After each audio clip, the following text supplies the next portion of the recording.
ಆಕಾಶವಾಣಿ ಪ್ರದೇಶ ಸಮಾಚಾರ ಓದುತ್ತಿರುವವರು ಚೇತನ್ ಸಿವಿ. ಮುಖ್ಯಾಂಶಗಳು. ಎಸ್ಎಸ್ಎಲ್ಸಿ ಒಟ್ಟು ಅಂಕ 625ರಿಂದ 525ಕ್ಕೆ ಇಳಿಕೆ, ತೃತೀಯ ಭಾಷೆಗೆ ಗ್ರೇಡ್ ನೀಡಲು ಶಿಕ್ಷಣ ಇಲಾಖೆ ನಿರ್ಧಾರ. ದಾವಣಗೆರೆ ದಕ್ಷಿಣ ವಿಧಾನಸಭಾ ಉಪಚುನಾವಣೆ ಕಣದಿಂದ ಹಿಂದಕ್ಕೆ ಸರಿದ ಕಾಂಗ್ರೆಸ್ ಬಂಡಾಯ ಅಭ್ಯರ್ಥಿ, ಮುಖ್ಯಮಂತ್ರಿ ಸ್ಪಷ್ಟನೆ.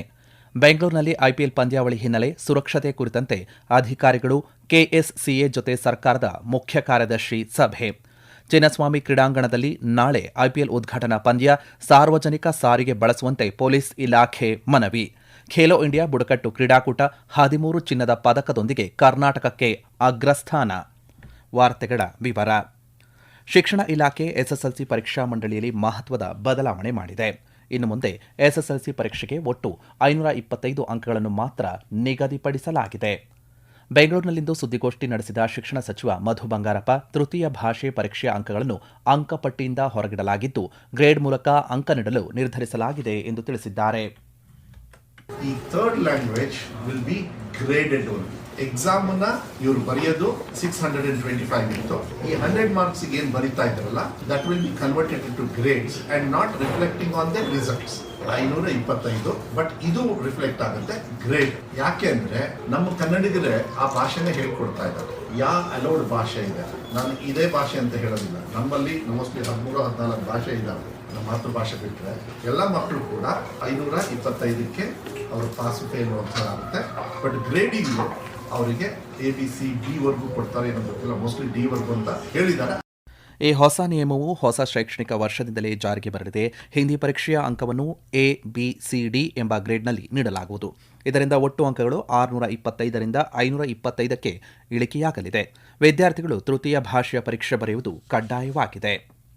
ದಾವಣಗೆರೆ ದಕ್ಷಿಣ ವಿಧಾನಸಭೆ ಉಪಚುನಾವಣೆಯಲ್ಲಿ ಕಾಂಗ್ರೆಸ್ ಬಂಡಾಯ ಅಭ್ಯರ್ಥಿಯಾಗಿ ಕಣಕ್ಕಿಳಿದಿದ್ದ ಸಾದಿಕ್ ಪೈಲ್ವಾನ್ ಮನವೊಲಿಸುವಲ್ಲಿ ಮುಖ್ಯಮಂತ್ರಿ ಸಿದ್ದರಾಮಯ್ಯ ಯಶಸ್ವಿಯಾಗಿದ್ದಾರೆ.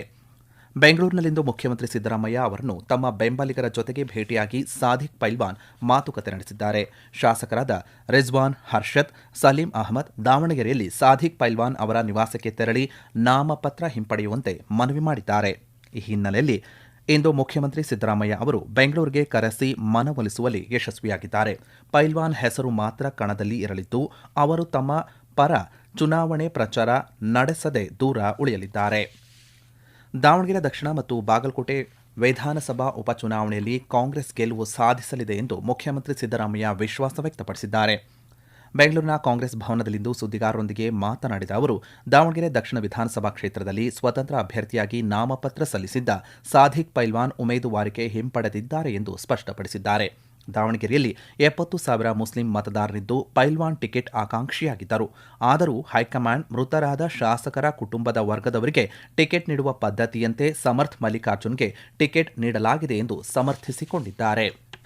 ನಾಳೆಯಿಂದ ಐಪಿಎಲ್ ಪಂದ್ಯಾವಳಿ ಆರಂಭವಾಗಲಿರುವ ಹಿನ್ನೆಲೆಯಲ್ಲಿ ಸರ್ಕಾರದ ಮುಖ್ಯ ಕಾರ್ಯದರ್ಶಿ ಶಾಲಿನಿ ರಜನೀಶ್ ಸಂಬಂಧಪಟ್ಟ ಅಧಿಕಾರಿಗಳು ಮತ್ತು ಕೆಎಸ್ಸಿಎ ಸಂಸ್ಥೆಯ ಪದಾಧಿಕಾರಿಗಳೊಂದಿಗೆ ಸುರಕ್ಷತೆಯ ಕುರಿತಂತೆ ಇಂದು ಮಹತ್ವದ ಸಭೆ ನಡೆಸಿದ್ದಾರೆ.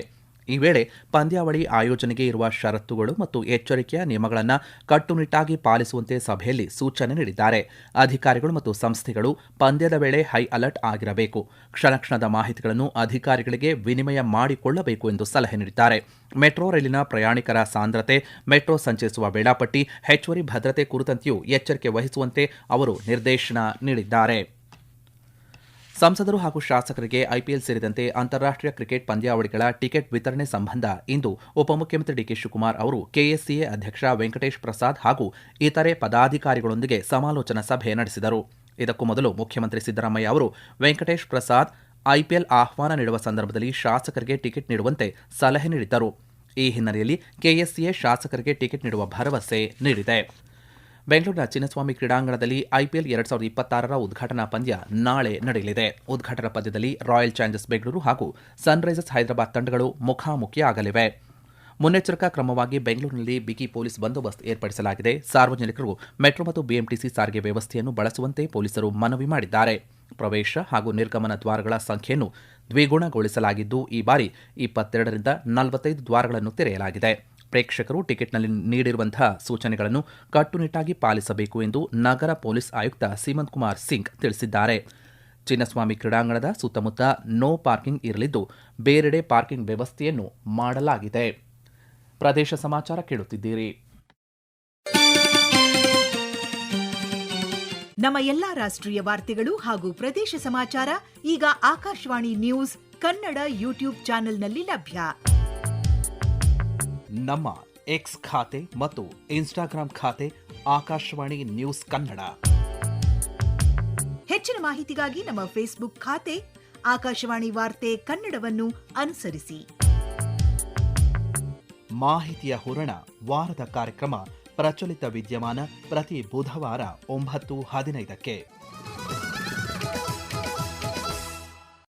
ವಿಶ್ವವಿಖ್ಯಾತ ಮೇಲುಕೋಟೆ ವೈರಮುಡಿ ಬ್ರಹ್ಮೋತ್ಸವ ಮಾರ್ಚ್ 23ರಿಂದ ಆರಂಭವಾಗಿದ್ದು ಏಪ್ರಿಲ್ 4ರವರೆಗೆ ವಿವಿಧ ಧಾರ್ಮಿಕ ಕಾರ್ಯಕ್ರಮಗಳು ಜರುಗಲಿವೆ.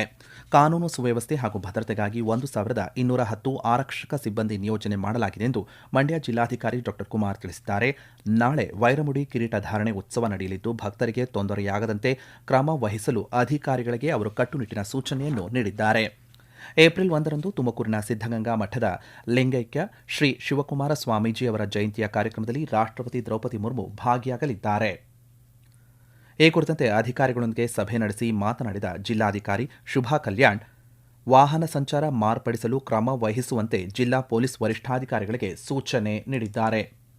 ಭದ್ರತೆ ಕುರಿತು ಮಾಹಿತಿ ನೀಡಿದ ಜಿಲ್ಲಾ ಪೊಲೀಸ್ ವರಿಷ್ಠಾಧಿಕಾರಿ ಕೆವಿ ಅಶೋಕ್, ಭದ್ರತೆಗೆ ಸುಮಾರು 15,000 ಪೊಲೀಸ್ ಸಿಬ್ಬಂದಿ ನಿಯೋಜಿಸಲು ಪೊಲೀಸ್ ಇಲಾಖೆ ಸಿದ್ಧತೆ ಮಾಡಿಕೊಂಡಿದೆ ಎಂದು ಮಾಹಿತಿ ನೀಡಿದ್ದಾರೆ. ಮಾದಕ ವಸ್ತುಗಳ ಸರಬರಾಜು ಮತ್ತು ಬಳಕೆಯ ಕುರಿತಂತೆ ಅನುಮಾನಾಸ್ಪದ ಸ್ಥಳಗಳಲ್ಲಿ ಸಂಬಂಧಪಟ್ಟ ಎಲ್ಲ ಇಲಾಖೆಗಳು ತಮ್ಮ ವ್ಯಾಪ್ತಿಯಲ್ಲಿ ವ್ಯಾಪಕ ತಪಾಸಣೆ ನಡೆಸುವಂತೆ ಉತ್ತರ ಕನ್ನಡ ಜಿಲ್ಲಾಧಿಕಾರಿ ಕೆ ಲಕ್ಷ್ಮೀಪ್ರಿಯಾ ಸೂಚನೆ ನೀಡಿದ್ದಾರೆ. ಎನ್ಕಾರ್ಡ್ ಸಮಿತಿ ಸಭೆಯ ಅಧ್ಯಕ್ಷತೆ ವಹಿಸಿ ಮಾತನಾಡಿದ ಅವರು, ಮಾದಕ ವಸ್ತುಗಳ ಸರಬರಾಜು ತಡೆಯಲು ಪ್ರತಿ ತಿಂಗಳು ನಡೆಸಿದ ತಪಾಸಣೆಗಳು ಮತ್ತು ವಶಪಡಿಸಿಕೊಂಡ ಮಾದಕ ವಸ್ತುಗಳ ಪ್ರಮಾಣದ ಕುರಿತಂತೆ ಸಂಪೂರ್ಣ ವರದಿಯನ್ನು ಕಡ್ಡಾಯವಾಗಿ ಸಲ್ಲಿಸುವಂತೆ ನಿರ್ದೇಶನ ನೀಡಿದ್ದಾರೆ.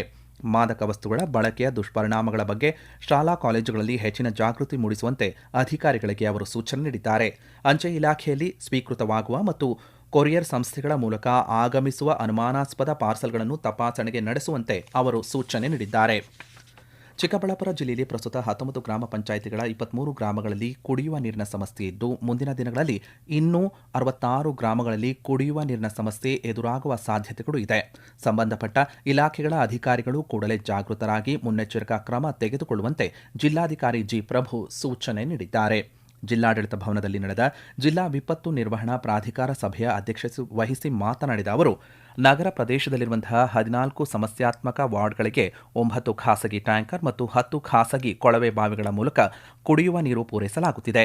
ಮುಂದಿನ ದಿನಗಳಲ್ಲಿ ಗ್ರಾಮೀಣ ಭಾಗದಲ್ಲೂ ಖಾಸಗಿ ಕೊಳವೆ ಬಾವಿಗಳ ಮಾಲೀಕರ ಸಹಕಾರದೊಂದಿಗೆ ಕುಡಿಯುವ ನೀರು ಪೂರೈಸಿ ಜನ ಜಾನುವಾರುಗಳಿಗೆ ನೀರಿನ ತೊಂದರೆಯಾಗದಂತೆ ಎಚ್ಚರ ವಹಿಸಬೇಕು ಎಂದು ಸೂಚನೆ ನೀಡಿದ್ದಾರೆ. ಛತ್ತೀಸ್ಗಢದಲ್ಲಿ ನಡೆಯುತ್ತಿರುವಂತಹ ಖೇಲೋ ಇಂಡಿಯಾ ಬುಡಕಟ್ಟು ಕ್ರೀಡಾಕೂಟದ 3ನೇ ದಿನವಾದ ಇಂದು ಕರ್ನಾಟಕ ಒಟ್ಟು 19 ಪದಕ ಗಳಿಸುವ ಮೂಲಕ ಪದಕ ಪಟ್ಟಿಯಲ್ಲಿ ಅಗ್ರಸ್ಥಾನದಲ್ಲಿದೆ. ಇಂದು ಕರ್ನಾಟಕ 5 ಚಿನ್ನ 2 ಬೆಳ್ಳಿ ಪದಕ ಗೆದ್ದಿದೆ. ಈ ಮೂಲಕ ಒಟ್ಟು 13 ಚಿನ್ನ 5 ಬೆಳ್ಳಿ 1 ಕಂಚಿನ ಪದಕ ಗಳಿಸಿ ಅಗ್ರಸ್ಥಾನವನ್ನು ಕಾಯ್ದುಕೊಂಡಿದೆ. ದಾವಣಗೆರೆ ವಿಶ್ವವಿದ್ಯಾಲಯದ ಶಿವಗಂಗೋತ್ರಿ ಆವರಣದಲ್ಲಿ ಭಾರತೀಯ ವಿಶ್ವವಿದ್ಯಾನಿಲಯಗಳ ಒಕ್ಕೂಟದ ಸಹಯೋಗದಲ್ಲಿ 2025-26ನೇ ಸಾಲಿನ ದಕ್ಷಿಣ ವಲಯ ಅಂತರ್ ವಿಶ್ವವಿದ್ಯಾಲಯಗಳ ಖೋ-ಖೋ ಪಂದ್ಯಾವಳಿಗಳಿಗೆ ಪೂರ್ವ ವಲಯ ಮಹಾಪೊಲೀಸ್ ನಿರೀಕ್ಷಕರಾದಂಥ ಡಾ ರವಿಕಾಂತೇಗೌಡ ಚಾಲನೆ ನೀಡಿದರು. ಕ್ರೀಡಾ ಪ್ರತಿಭೆಗಳನ್ನು ಪ್ರೋತ್ಸಾಹಿಸುವ ನಿಟ್ಟಿನಲ್ಲಿ ಈ ರೀತಿಯ ಕ್ರೀಡಾಕೂಟಗಳನ್ನು ಆಯೋಜನೆ ಮಾಡುವುದು ಶ್ಲಾಘನೀಯ ಎಂದು ರವಿಕಾಂತೇಗೌಡ ತಿಳಿಸಿದ್ದಾರೆ. ಕರ್ನಾಟಕ ಖೋ-ಖೋ ಫೆಡರೇಷನ್ ಅಧ್ಯಕ್ಷ ಲೋಕೇಶ್ ಸೇರಿದಂತೆ ಅನೇಕ ಗಣ್ಯರು ಈ ಸಂದರ್ಭದಲ್ಲಿ ಉಪಸ್ಥಿತರಿದ್ದರು. ಕೊನೆಯಲ್ಲಿ ಮತ್ತೊಮ್ಮೆ ಮುಖ್ಯಾಂಶಗಳು. ಎಸ್ಎಸ್ಎಲ್ಸಿ ಒಟ್ಟು ಅಂಕ 625ರಿಂದ 525ಕ್ಕೆ ಇಳಿಕೆ. ತೃತೀಯ ಭಾಷೆಗೆ ಗ್ರೇಡ್ ನೀಡಲು ಶಿಕ್ಷಣ ಇಲಾಖೆ ನಿರ್ಧಾರ. ದಾವಣಗೆರೆ ದಕ್ಷಿಣ ವಿಧಾನಸಭಾ ಉಪಚುನಾವಣೆ ಕಣದಿಂದ ಹಿಂದಕ್ಕೆ ಸರಿದ ಕಾಂಗ್ರೆಸ್ ಬಂಡಾಯ ಅಭ್ಯರ್ಥಿ, ಮುಖ್ಯಮಂತ್ರಿ ಸ್ಪಷ್ಟನೆ. ಬೆಂಗಳೂರಿನಲ್ಲಿ ಐಪಿಎಲ್ ಪಂದ್ಯಾವಳಿ ಹಿನ್ನೆಲೆ ಸುರಕ್ಷತೆ ಕುರಿತಂತೆ ಅಧಿಕಾರಿಗಳು, ಕೆಎಸ್ಸಿಎ ಜೊತೆ ಸರ್ಕಾರದ ಮುಖ್ಯ ಕಾರ್ಯದರ್ಶಿ ಸಭೆ. ಚಿನ್ನಸ್ವಾಮಿ ಕ್ರೀಡಾಂಗಣದಲ್ಲಿ ನಾಳೆ ಐಪಿಎಲ್ ಉದ್ಘಾಟನಾ ಪಂದ್ಯ, ಸಾರ್ವಜನಿಕ ಸಾರಿಗೆ ಬಳಸುವಂತೆ ಪೊಲೀಸ್ ಇಲಾಖೆ ಮನವಿ. ಖೇಲೋ ಇಂಡಿಯಾ ಬುಡಕಟ್ಟು ಕ್ರೀಡಾಕೂಟ 13 ಚಿನ್ನದ ಪದಕದೊಂದಿಗೆ ಕರ್ನಾಟಕಕ್ಕೆ ಅಗ್ರಸ್ಥಾನ. ಇಲ್ಲಿಗೆ ಪ್ರದೇಶ ಸಮಾಚಾರ ಮುಕ್ತಾಯವಾಯಿತು. ನಮ್ಮ ಮುಂದಿನ ವಾರ್ತಾ ಪ್ರಸಾರ 7:35